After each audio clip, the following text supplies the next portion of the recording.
Oh, bother.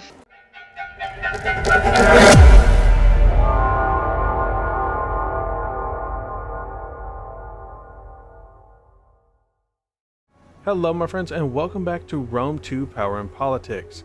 Now if you're noticing that it looks like we have taken a time machine back to the first episode, you would be pretty correct.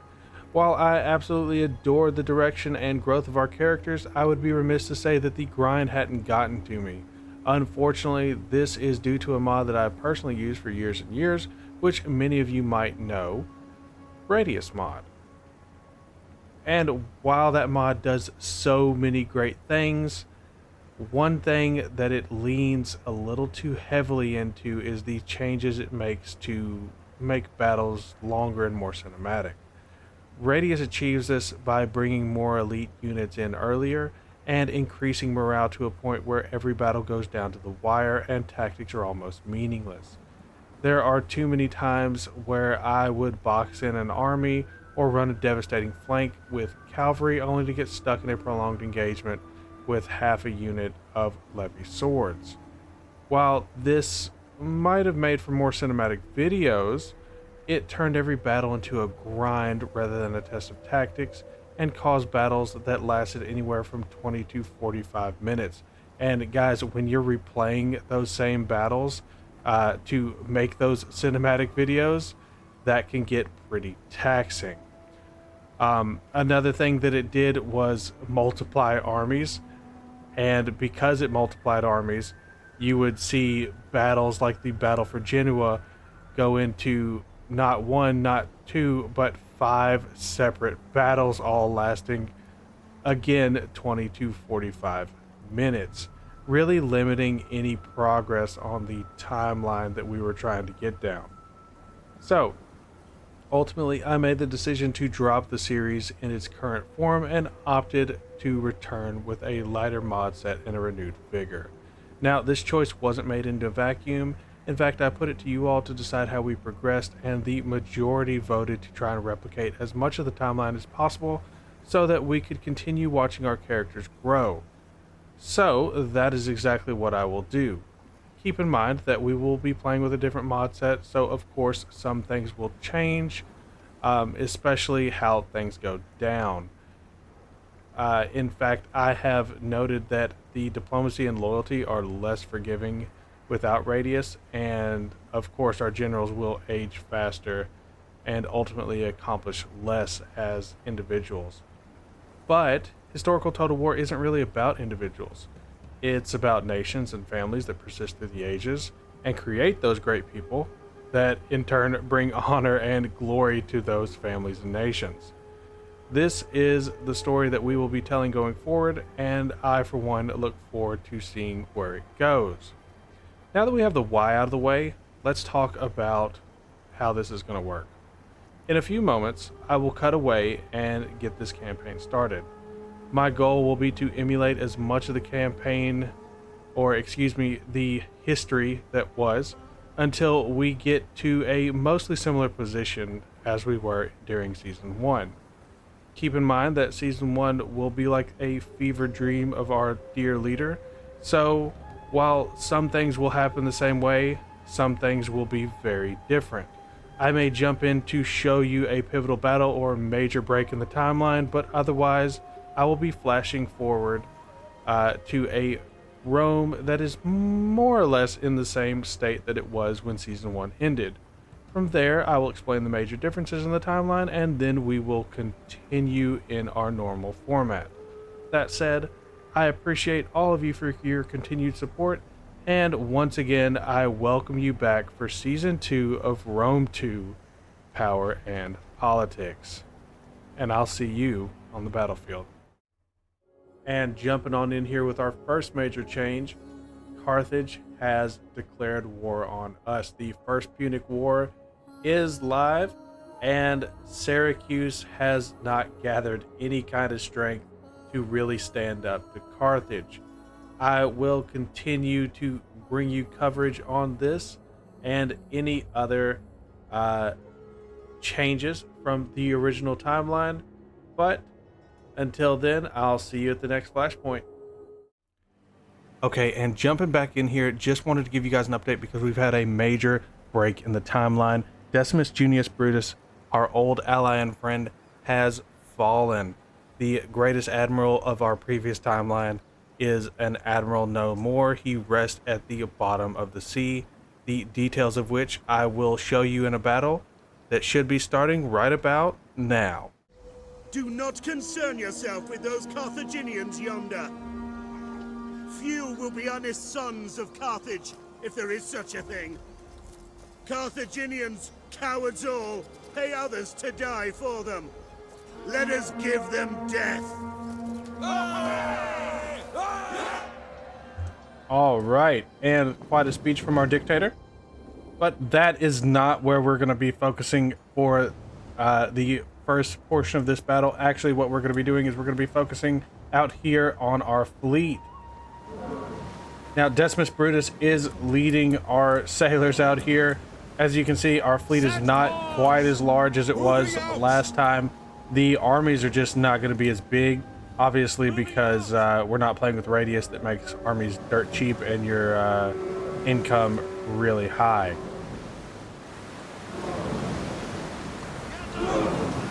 And our waves appear to be fluctuating a little bit with reality.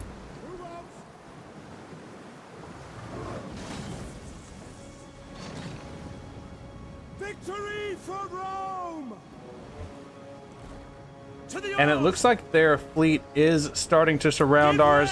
There's not going to be a whole lot that we can really do, just try and outmaneuver them. But keep in mind that the Carthaginian fleet was famous for being very powerful out on the waves. It's what made them a superpower in the first place. Move out!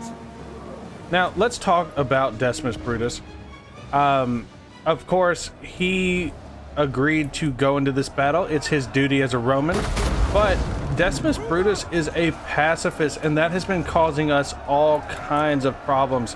He has been incredibly disloyal, bordering on... Oh, man, that was tough. Bordering on possibly inducting a civil war. Although, that said, he does not have many forces to launch a civil war with. So how dangerous that would have been is another story, but it would have lost us a very powerful and very noble family. And that's something that we really don't want. Oh, and there goes Brutus. He is down with the waves. Or down under the waves, excuse me.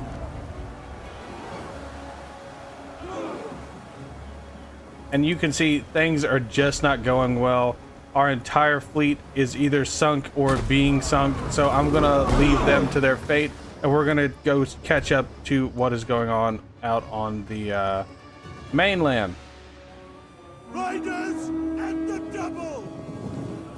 So after seeing the massacre out on the waves, our forces have decided to go with a different tact. We were going to come up this side plaza, or not side plaza, but this side path here. Now we're going to be striking out at the central plaza. We wanted to allow our naval forces to come in and assist with the bombardment, but clearly that's just not going to happen. For glory!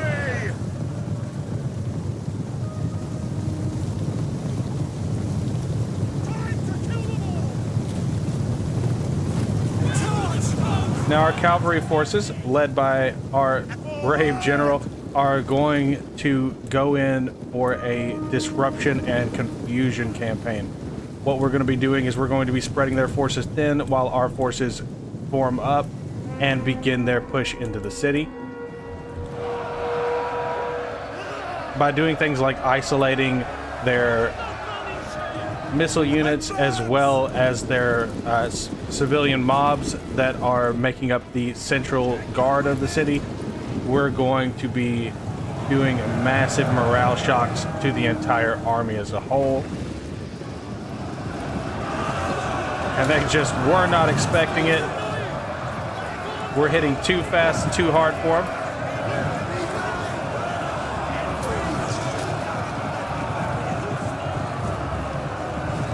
And guys, this is kind of what I was talking about. Being able to use tactics like this, being able to attack with maneuvering warfare while your main force is engaged, that is exactly what we needed to bring some life back to this campaign. The grind battles, sometimes they were very epic, and you know, the 18,000 man battles, but on the other side, they just were not feasible when you've got these these 25 to 45 minute battles.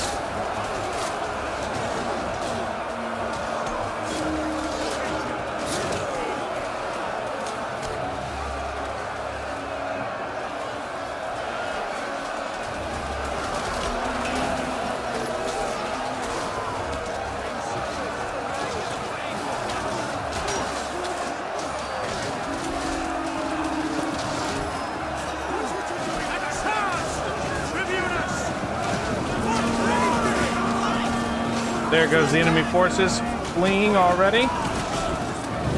They're not done though. There's another wave of enemies coming on in. They have pushed our cavalry back out of the city, and we are going to be zooming around to hit them in their flank. We'll see how that goes, but let's get back to the main battle.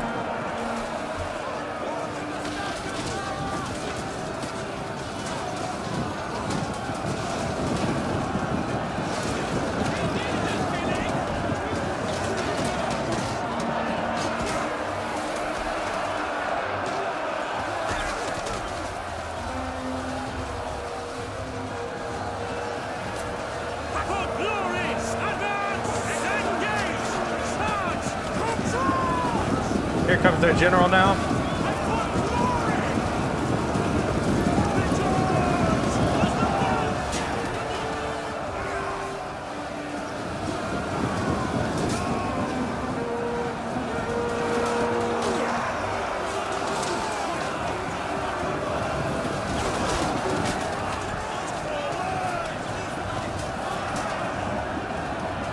And our cavalry have been able to successfully pull off a flank. Their forces just don't have what it takes to hold against us.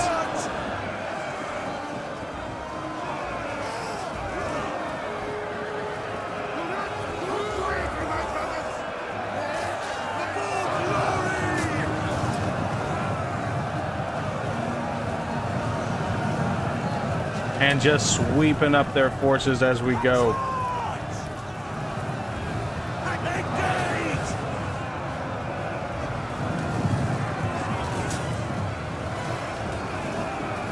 And it looks like it's just down to the general.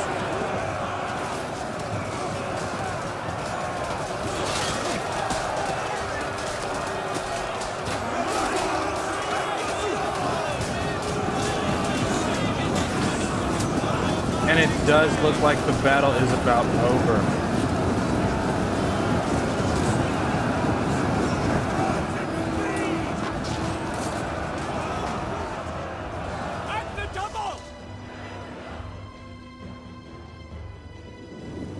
Their navy disembarked only to find out that they had been defeated. There was no retaking this city. And while I would love to have you guys watch me chase these guys down, we're just going to leave it at this. Rome has taken Lilybaeum, and the Punic Wars are well underway. And I'll see you guys back on the campaign map.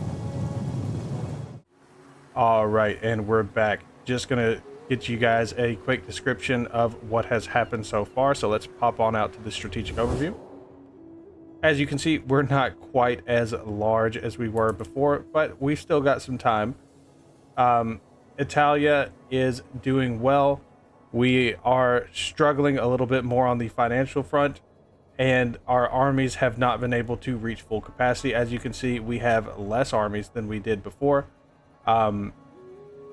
The Etruscans have actually survived thus far.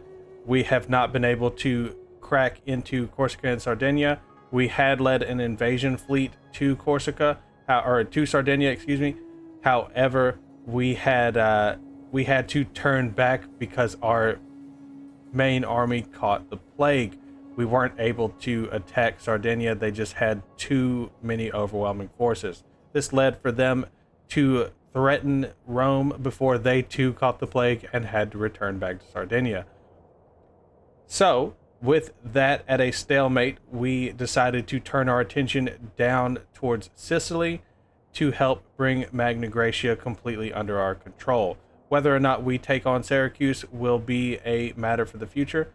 However, we are now within striking distance of Corsica and Carthage. Carthage has a full-fledged army, so we're going to be holding off on attacking them right at this moment. However, that is all that we've got for now. And as you know, Decimus Brutus is dead. We'll have to find his replacement here soon. So, I will keep you guys appraised as the timelines continue to diverge, and I will see you in the future. All right, and jumping back in here, I thought you all would enjoy seeing the fall of Eulalia, as it is going to be Lucius Libo's final battle before he passes the reins on to a successor from the House of Julia. So, let's get into it. Foreign scum! Why do they have to go to war against us? Do they never realize that they will die unloved by their gods? That their wives and children will suffer in slavery? Well, let's do it! What a speech. And to be fair to the Etruscans, they're not really foreign scum. We kind of kicked them from Italy, so. Looking at the makeup of the armies, you can see that they're going to have the advantage in infantry, but not for long, because we have a second force coming on in to help crush them.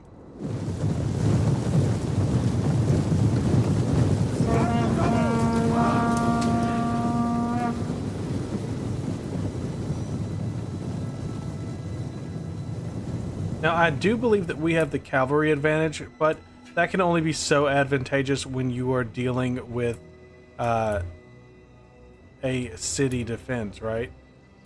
And this is kind of one of those things that I miss about, or at least this game, really, when thinking about Warhammer, is this city layout was fine without the pop-up towers. I don't know that anybody asked for that. And I don't know how many people enjoy it, but we've got it, so. And speaking of cav, looks like our scouting cav have come back.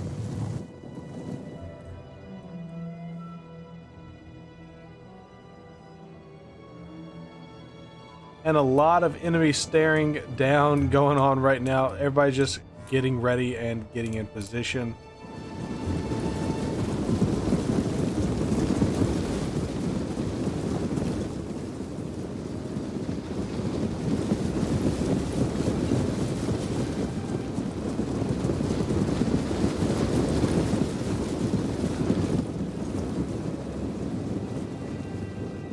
Get a look at our enemy forces. We've got some spears over here. It looks like they were expecting us to come up this avenue.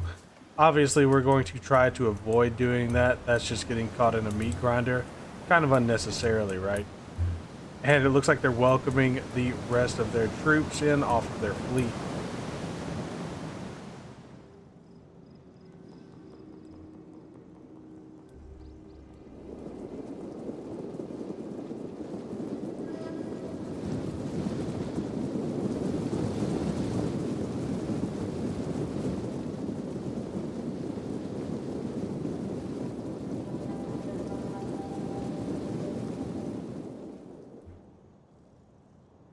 So let's talk, well, I was going to talk about our plan, but it looks like someone has another plan. Riders, advance! Their cavalry are coming on out. They're ready to engage, but we are not quite there yet.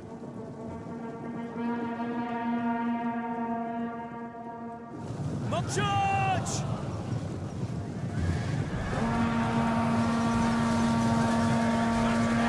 Ooh, I think we're getting a couple of our own guys with this.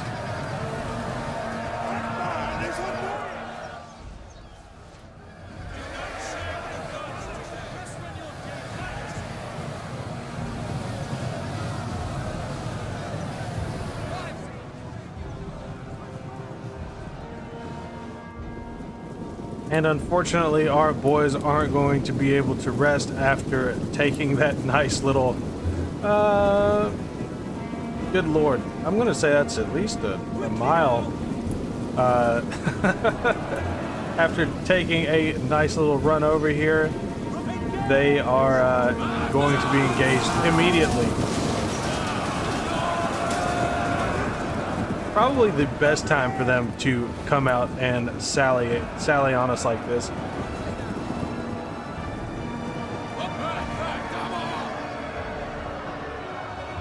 And that's one thing you gotta give to the Rome AI, or at least the vanilla Rome AI.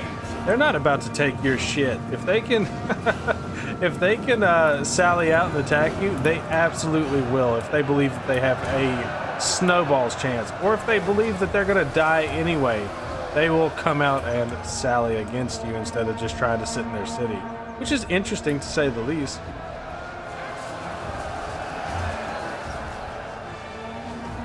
And we're still holding over here in case any more troops pour on out of this city, but it's looking like that's not going to happen. They are beginning to overwhelm us in our center as our forces on the left have remained mostly still.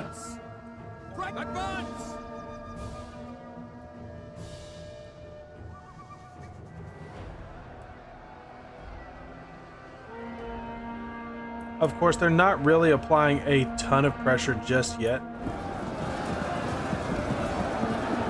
Although these poor Hastati are pretty much done for.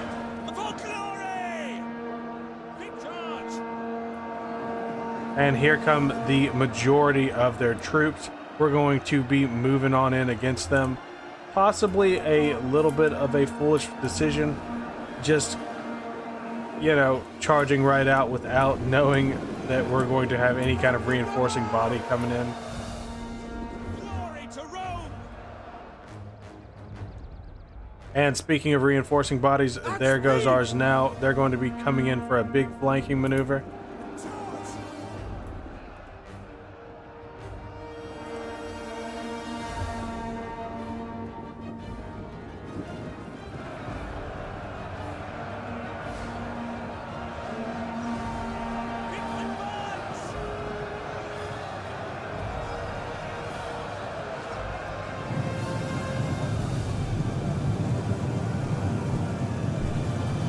And the cavalry trying to exploit their weak underbelly, kind of get caught in a nasty situation with these spearmen, unfortunately.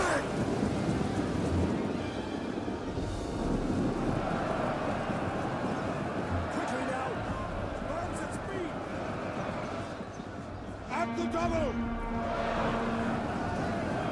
And the cavalry are now withdrawing. Let's see what's going on with our cavalry over here.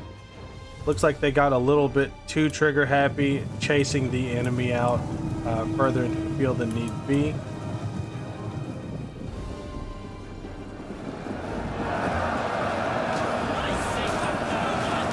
And of course, you know we got to zoom in for some of that up close action.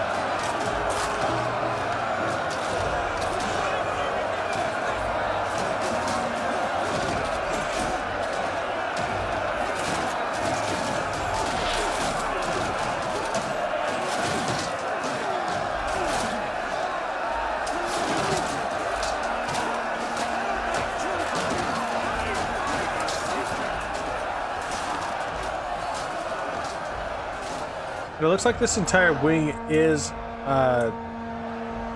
being pressed, so they're going to be staying in position for now.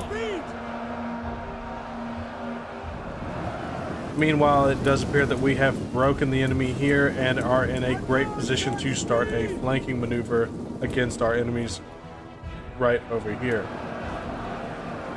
Now, the Etruscans have done something pretty smart getting around our infantry, just kind of holding them in place while they attack our weakened missile units in the back. But not enough units are being committed to that cause, and so we're going to be able to rush it off with pretty with little gain for them.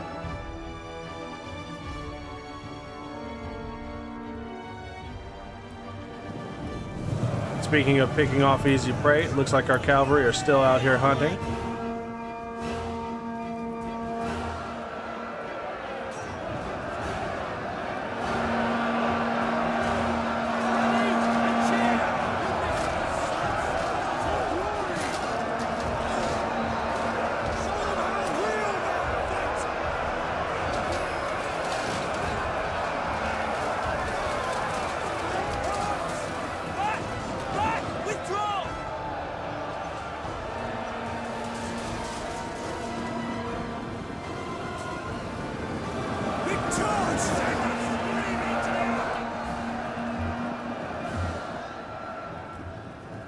And it does appear that they are mostly collapsing other than this blob over here, which is being hit now by our cavalry.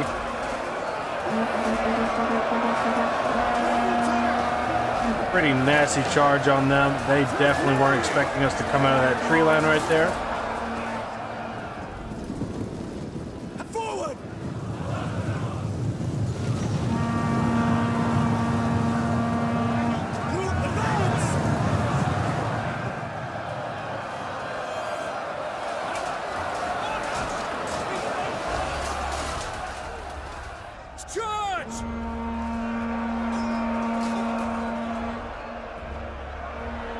And at some point, we're going to have to do something about these blobs just sitting around the battlefield.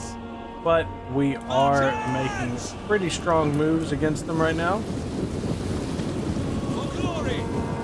And I do believe that this battle is pretty much at an end. The Etruscans have failed to hold their city, and we will be finishing them off now. So I will see you back out on the campaign map for our next update.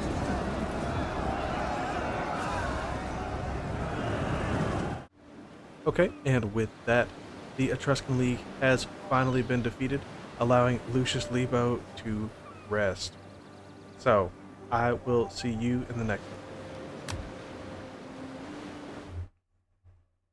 one. Welcome back to the Punic War. We are now sieging Carthago. The son of Cornelius Scipio has seen fit to fulfill his father's legacy and destroy the Carthaginians. However, they have decided to come on out of their city in a desperate sally. I'll see you on the battlefield. The eyes of the Senate and all Rome are upon us today. We must make them proud that we are their defenders. More than that, our Roman gods are watching. Make sure they are not ashamed.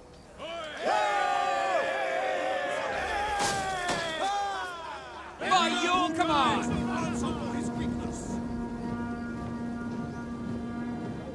All right, and kicking things off with the Battle of Carthago. Of course, you can't even see Carthago in the distance because it is so foggy. And I hope that I didn't just lose our troops. There they go. So, our goal in this battle is just going to be rebuffing the forces of Carthage. They're not going to really have much that they can do to us. So we'll just have to hold them at bay and push them back, trying to kill as many of them as they can, or as we can, so we don't have to fight these guys again inside the city.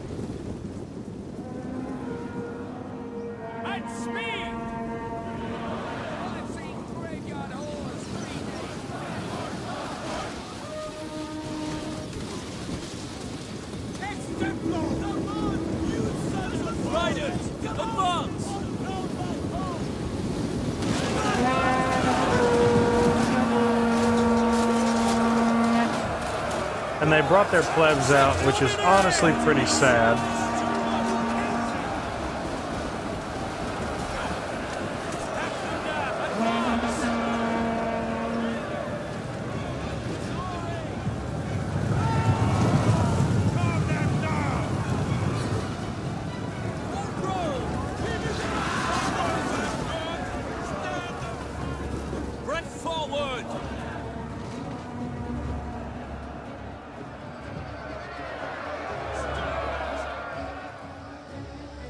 that appears to be it for their vanguard forces.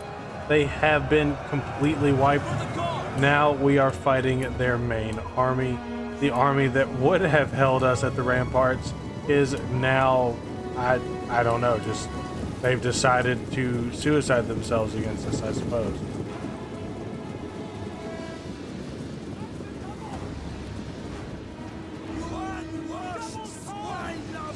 Run home to your pig wives! Have a glory! Engage!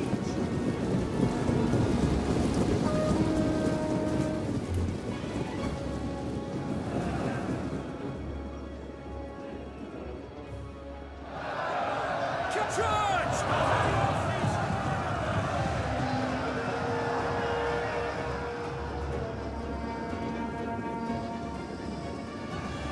Advance! Quick march! To for glory!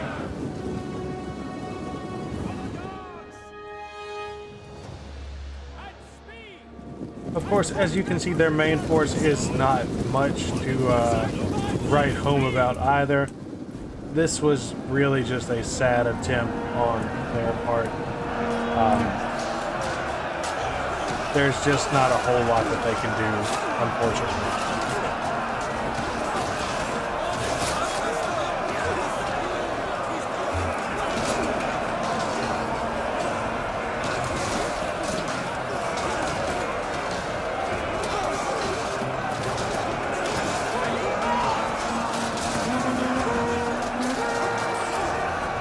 I think this is the best of their infantry right here.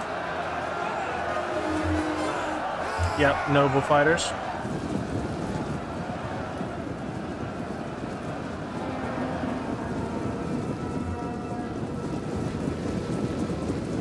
And here we come for a very simple flanking maneuver, but one that is going to be devastating for the forces of Carthage.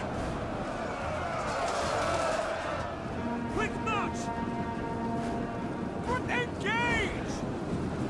Happy to serve Rome!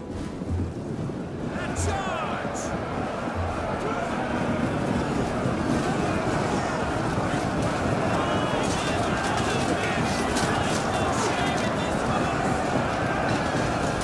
There goes their militia breaking. The nobles, I'm sure, will join them at any moment. In service to Rome!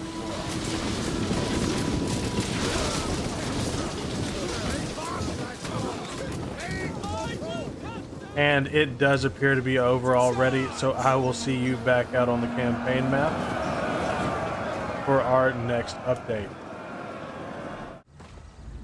And on the eve of the death of one of our greatest leaders, Lucius Lebo, so too will Carthage fall. Let's get it started.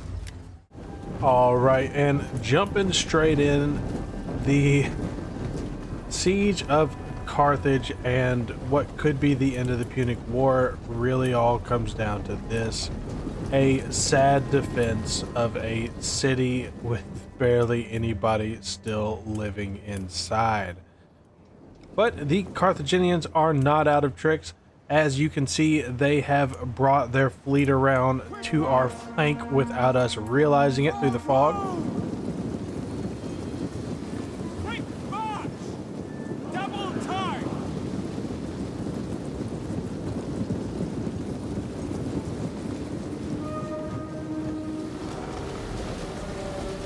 At the double!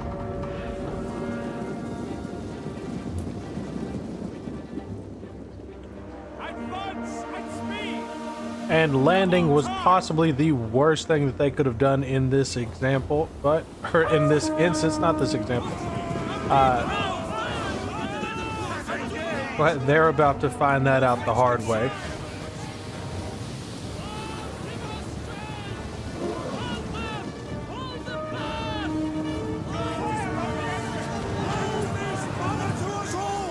Rome is mother to us all!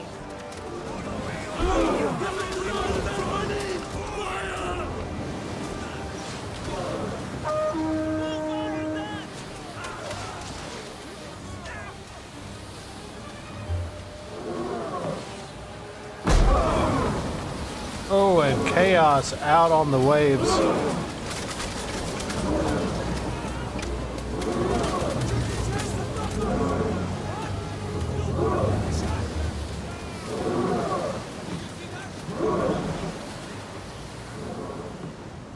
It does appear that fear has won the day for them. But let's see how our forces over at the city are doing.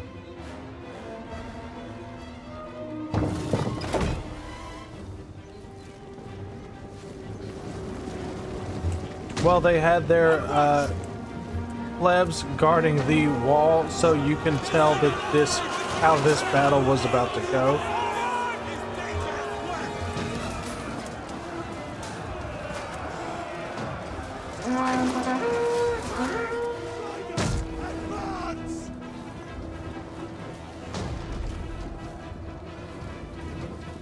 And guys, you can see that this battle is not going to last long, so I'm not going to do too much more commentary.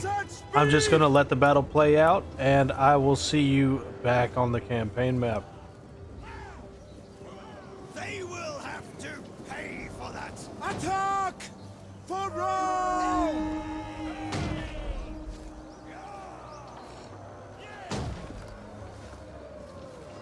We are done for! Silence!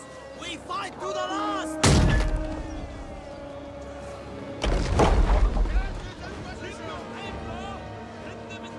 Double time!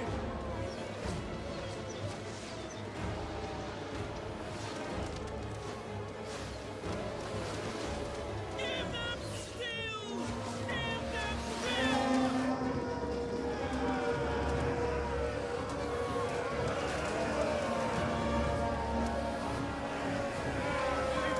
On my order, withdraw!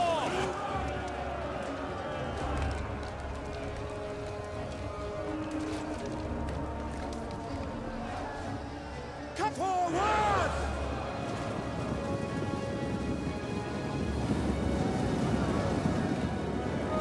Hack them down!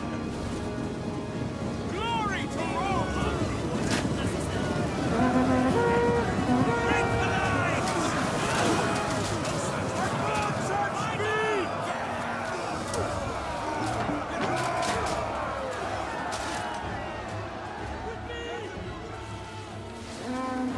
Attack!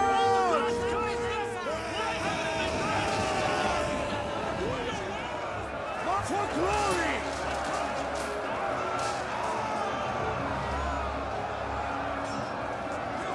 So many shots! How many men do we face? We can only speak our tracks! How do we fight against such?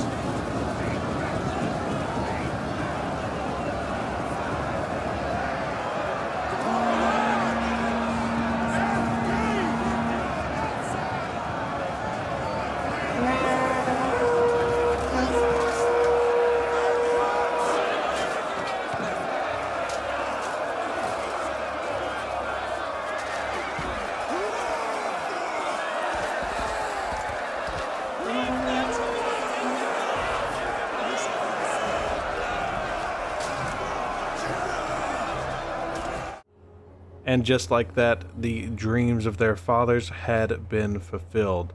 Only one father left, and that is our dear leader, Gnaeus Cornelius Scipio, who did see the fall of Carthage. But his story has come to an end, as you can see, so I will pick things back up when we have more developments, and I'll see you there. Okay, and we're back with another big event. A slave revolt coming from Genoa has resulted in the slaves coming down to Velathrae. Now, if you remember in our original series, the Massilians had declared war upon us in an act of aggression.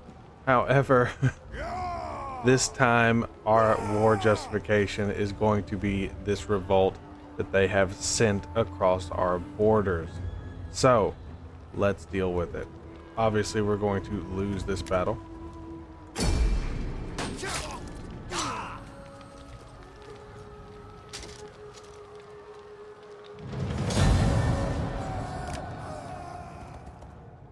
But don't worry, because vengeance will be ours.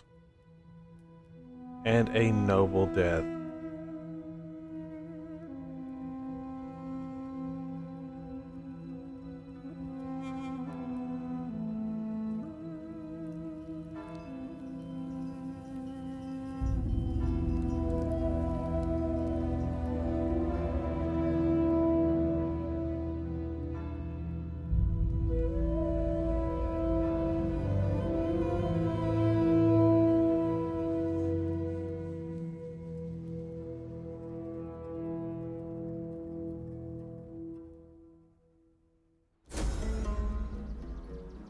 The 3rd Legion is now open for command. So we're going to continue allowing the House of Junia to command the 3rd. And let's give them a general bodyguard. There we go. And it looks like 2 of our leaders have died at the same time, including our former dictator, Gnaeus Cornelius Scipio Asina. Alright, so let's get back into it.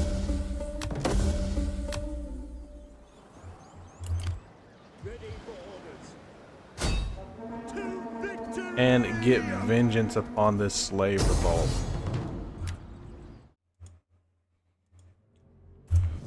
Alright, and here we are with an ambush battle.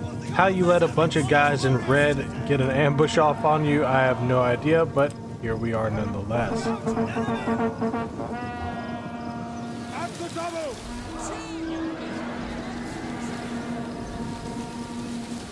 At the double!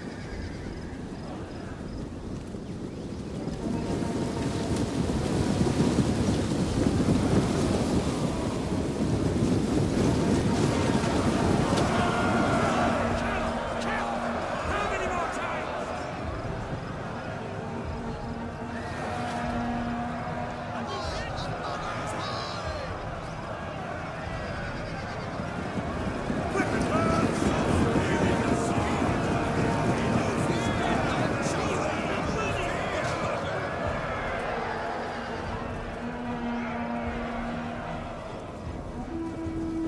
Forward! Charge! Advance! And a hopeless battle for the slaves turns into a desperate survival test. So, guys, there's not much to this battle.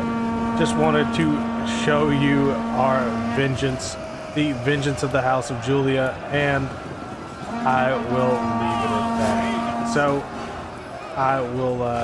I'll catch you back on the campaign map, I guess. Good forward!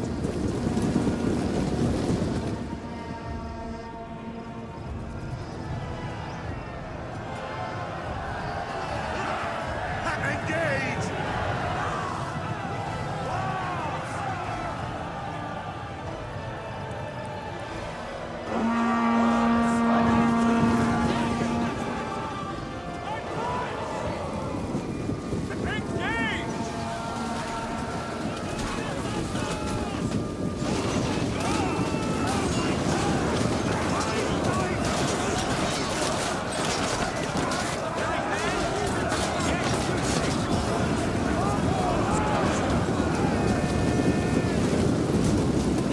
All that remains is duty.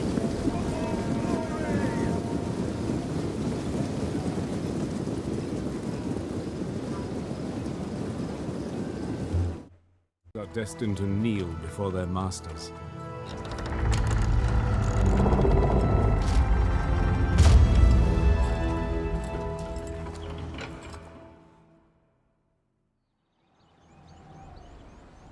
Now, the nobility of Rome probably understand that that slave uprising was not something that came from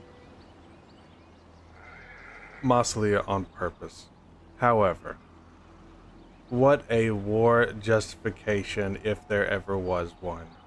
Treaties will be broken and war will be declared on Genoa, and I will see you as that progresses.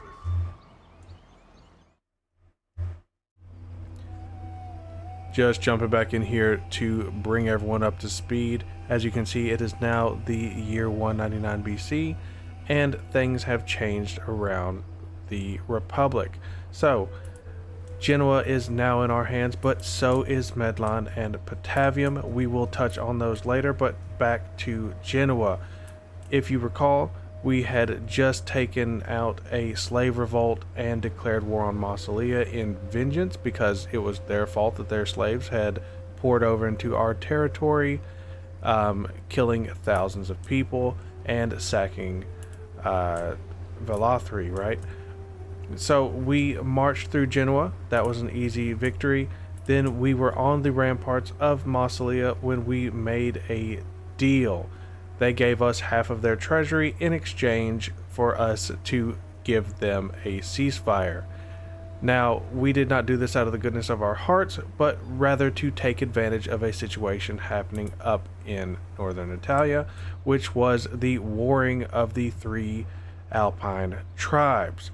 So we declared war on them, and they were basically helpless to stop us. We marched up into the Helvetii territory and subjugated them after taking Medlan from them. Then we marched straight into the Rieti territory, forcing them to heal, and turned on the Veneti to push them all the way back up into the city of Nore, where we are now besieging. They are the last of the holdouts, and so to cap off this very interesting turning point in our territorial expansion, I figured we could actually have this battle. So it's not going to be a big one, but let's jump on into it anyway, and I'll see you there. For the opportunity that lies before us. Glory as we go over the walls, plunder aplenty beyond, and wine and a worn woman or two. So, are we ready?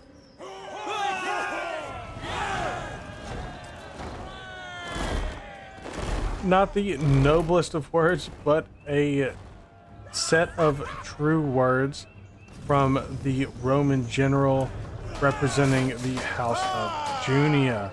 They are serving as our vanguard today as we close out this battle for the Alps.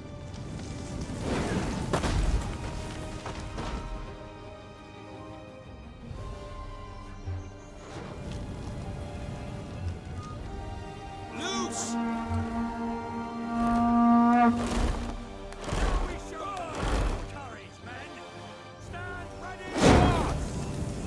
Attack their position! Answer to me at tomorrow's roll call!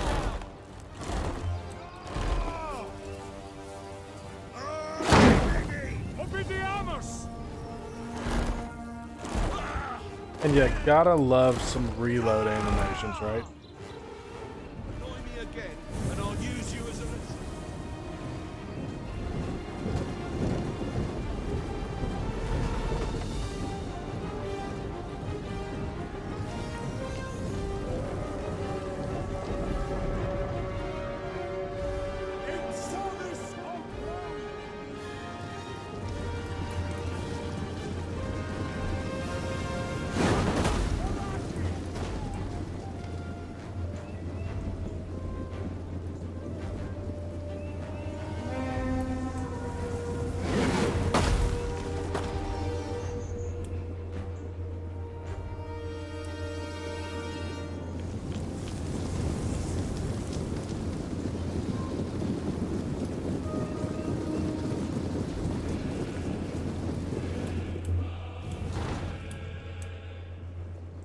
And it looks like our noble dictator has arrived. His forces coming on in here, but the rest of his army is still a ways back, so we'll keep an eye on that as the battle develops up on on the front.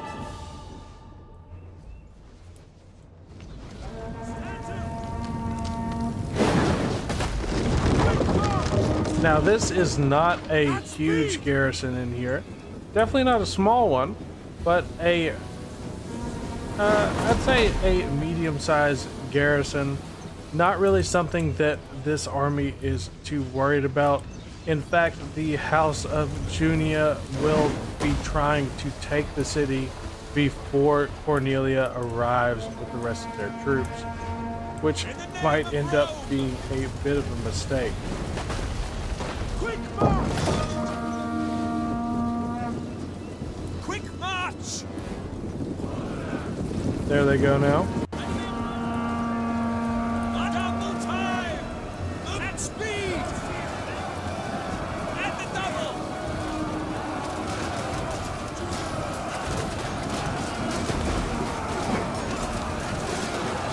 I think our enemies are a little hostile!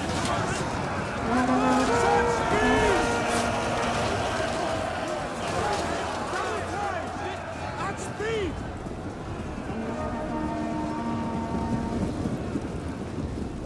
Forward! To your sword there! Advance! Fight! And we shall stay free! Will you just die like a good barbarian?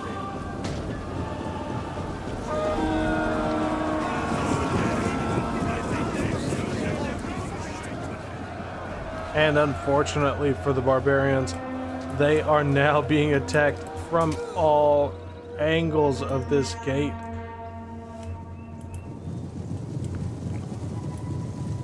And it does appear that the forces of Cornelia have officially arrived. They are getting into position now, and it will only be a matter of time before the vanguard has reinforcements. Charge!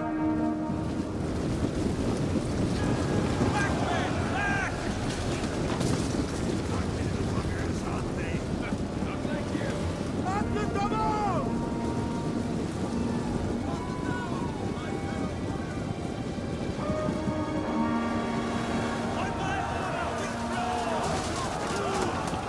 Slaves through them!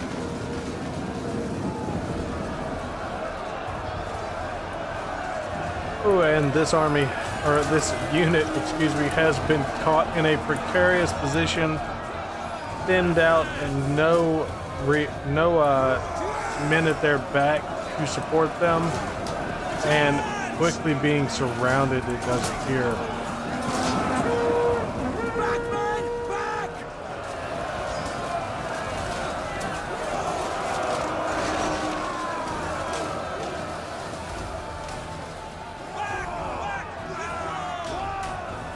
On my order! Withdraw!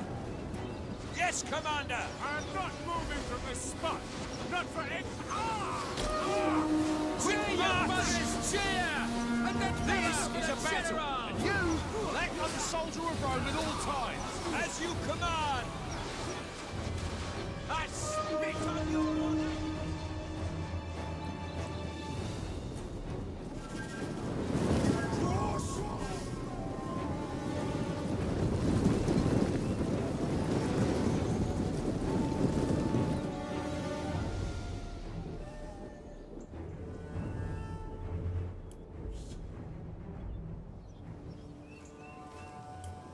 It does appear that our vanguard forces have all but been defeated, and the remainder of the army is still rolling on in here.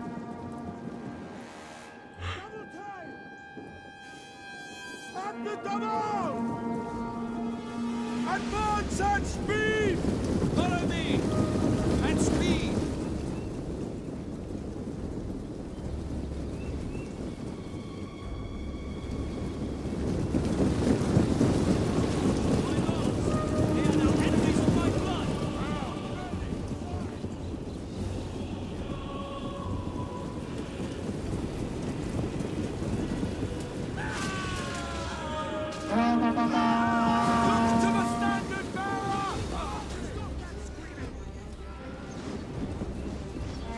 and some of their units have decided to come on out of the from the protection of their walls. Big mistake on that one.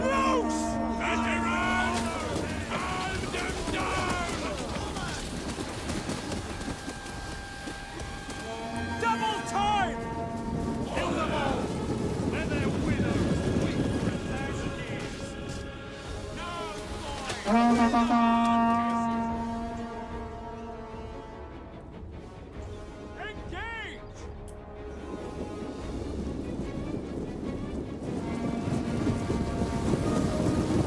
Where are the first worthy to meet me?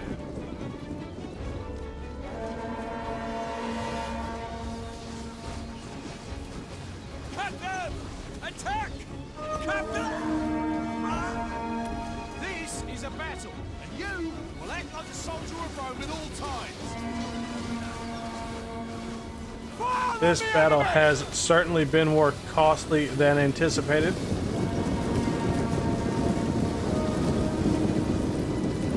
Show them how real men fight!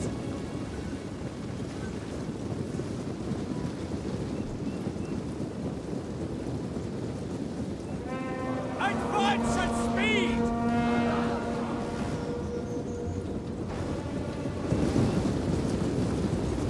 As you can see, our Velites have already taken quite a bit of damage as well, and that is the second round of Velites, not the first one. But the Roman Legion, the true Roman Legion, the first, has entered the fray, and it is about to be over.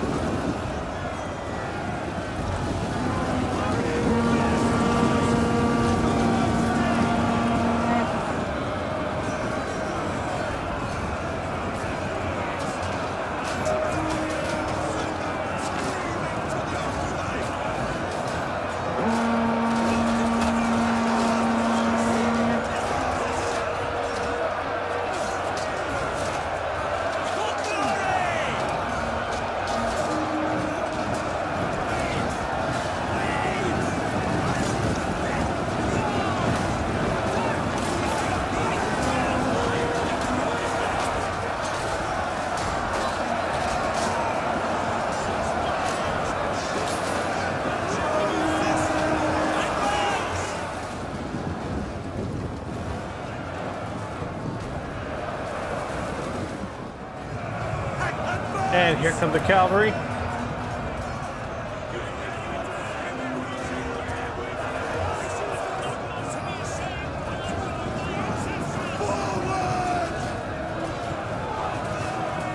Quickly now! All right, and their left has collapsed.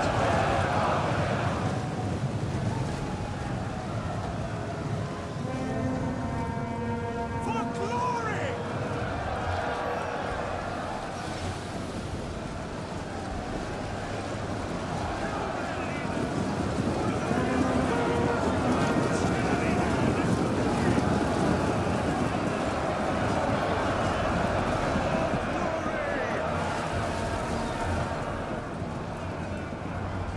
May the gods greet us today!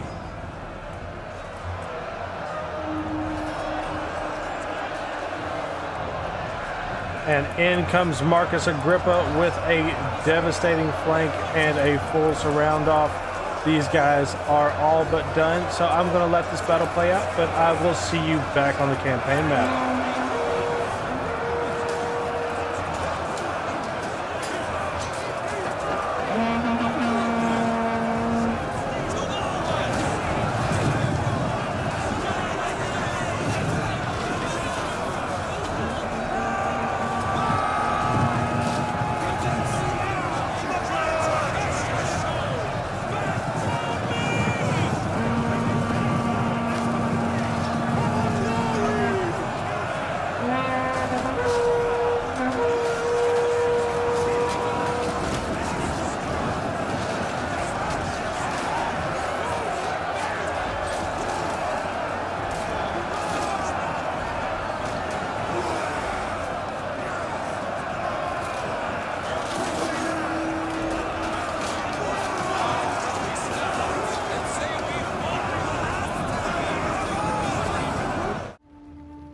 got another update here for you as the plot continues to unravel. After his subjugation of the Alpine tribes, Marcus Agrippa has retired back to Rome to lead from the halls of the Senate, passing the title of legatus and command of the first to his son Gnaeus Traianus.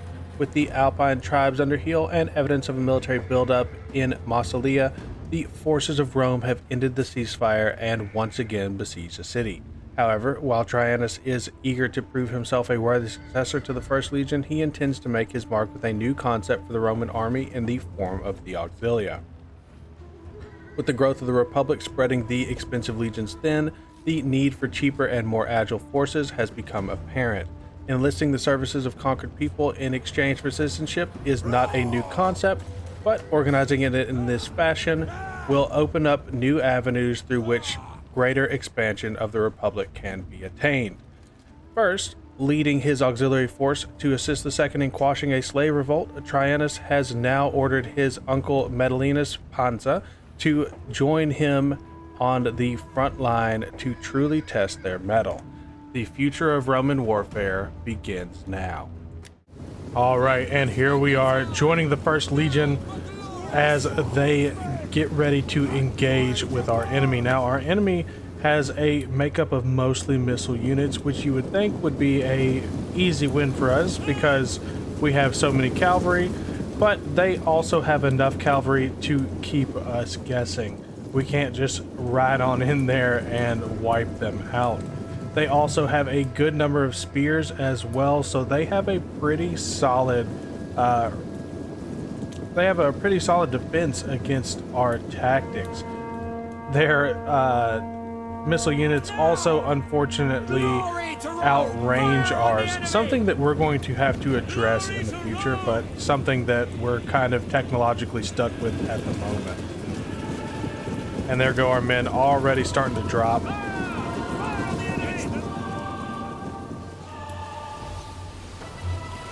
Of course, I will say that our missiles hurt a lot more than some rocks.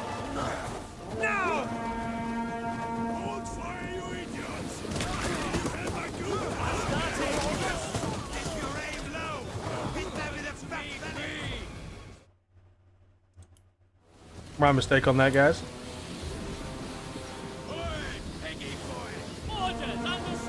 And here they come, charging on in with their infantry. Our missile units are going to pull back and get ready to get behind our infantry line. Of course, our infantry has been getting peppered with additional missile units just because they have so many.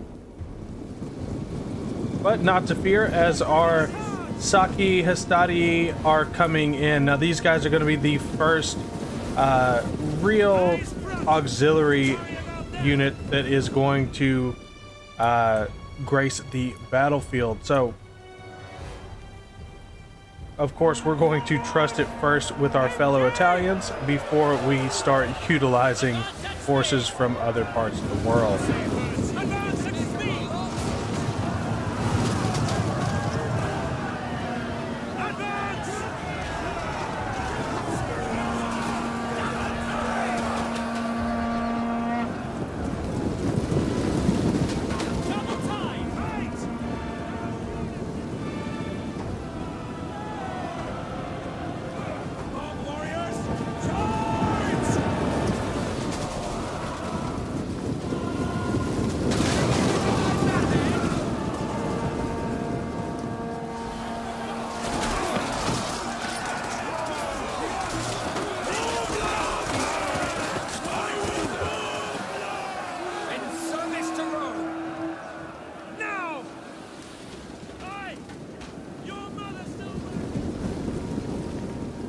Here they go, coming on in. Now it looks like our cavalry is starting to get engaged in what's already been a pretty bloody battle for Stadi. Charge!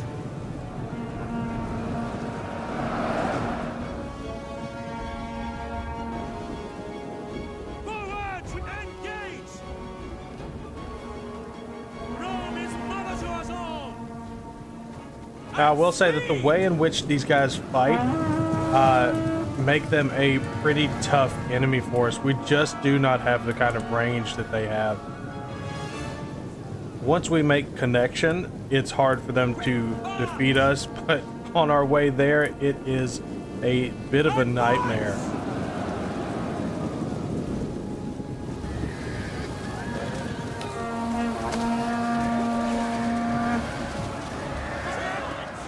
Alright, and swinging back up, you can see that the cavalry is starting to wipe out their left flank. Excuse me, their right flank. It's my left, their right. Quick march! Fit engage!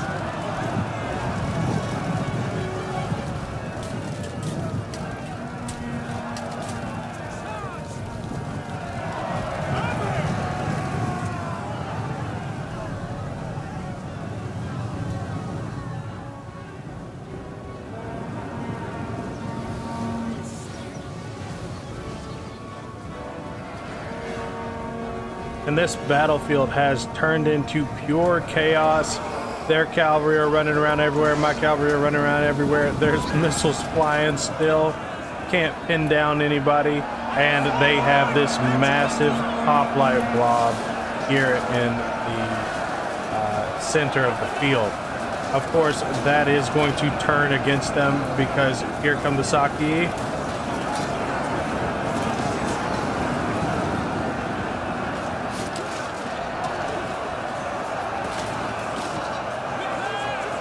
And I know this isn't how hoplites would look at this time period, but it's still cool. You never can beat the Corinthian helmet, I'll just be honest with you.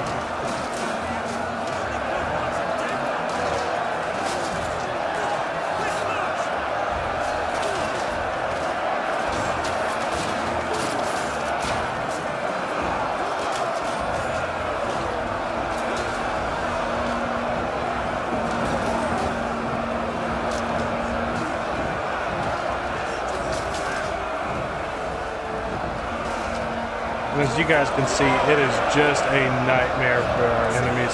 They are completely surrounded. Only one avenue of exit, and it is blocked off by our cavalry pouring on in.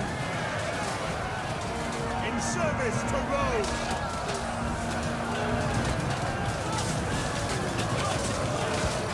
Looks like those cavalry ran into some friendly fire there. Oh, man. That was ugly.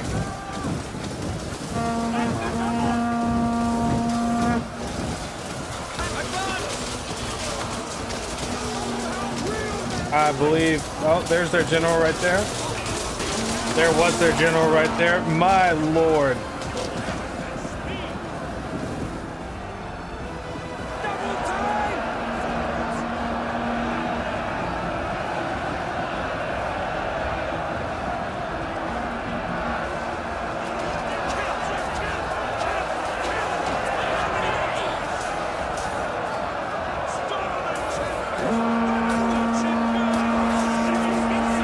And it looks like the rout has begun.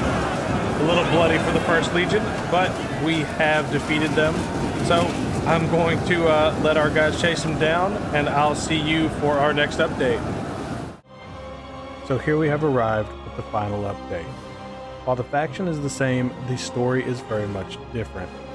Rather than an epic of rival men carving out fiefdoms, we have a tale of a dynasty trying to hold together a republic that might otherwise implode, save for all the forces that wish to do it harm. Not only might, but intrigue has brought us to this point. Gnaeus Scipio routed the Etruscans from Italy, diminished the Carthaginian Empire, and even halted a civil war at the expense of a friend's life. His successor, Postumus, finished his father's work on two fronts, eliminating the Etruscans and seizing the Carthaginians home from them, ending their dreams of a return to glory. His son, Marcus Agrippa, was hailed as a peacemaker, securing friendships with the surrounding Greek nations and exiling the remaining Carthaginians into obscurity. Then, tragedy struck at Velathri, where a slave revolt from the Massilian territory spilled over into Roman lands, sacking the city and killing thousands. This forced Agrippa not only to bring Massilia to its knees, but also led to the Alpine Wars, where the Romans conquered northern Italy and forced the Alpine tribe into submission.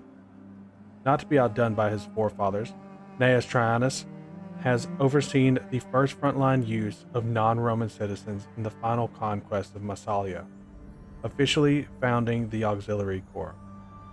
This new system has been instrumental in crushing multiple revolts, pushing the western borders all the way into Gaul, and forging into the Balkans, where another war is brewing. All right, my friends, and here we are for the big finale of this episode. I just want to say that while I audibly groaned when the votes came in that I would have to restart this campaign and bring it back up to speed, or as close as I could get it, this has been a blast. I very much enjoyed playing through this history, and I cannot wait for you all to join with me. I have been playing Radius for so long that I had forgotten what a Closer to Vanilla experience was. And so here we are now, 80 turns in, I believe, and I am beaming from ear to ear. It has been a heck of an experience, and I cannot wait for you all to join me out here on the battlefields again. So, that being said, on Thursday we're going to have an overview just as to where we are, some of the decisions that I made that were different, and then we'll get started with our conquest of Illyria, I believe. So, as always, to all my friends, wherever you are, good morning, good evening, and good night, and I will definitely see you in the next episode. Till then. If you made it this far into the video, I just want to say thanks for watching, especially to those of you who have been with me since the beginning. I am still having a blast and very much enjoying the formation of this community with all of you. If you have any suggestions for videos you would like to see, please let me know, because I want to make even better content as we continue down this journey together. As always, if you enjoy what I'm doing here and want to support me, then you know what to do. Comment, like, and subscribe. And we'll see you in the next one.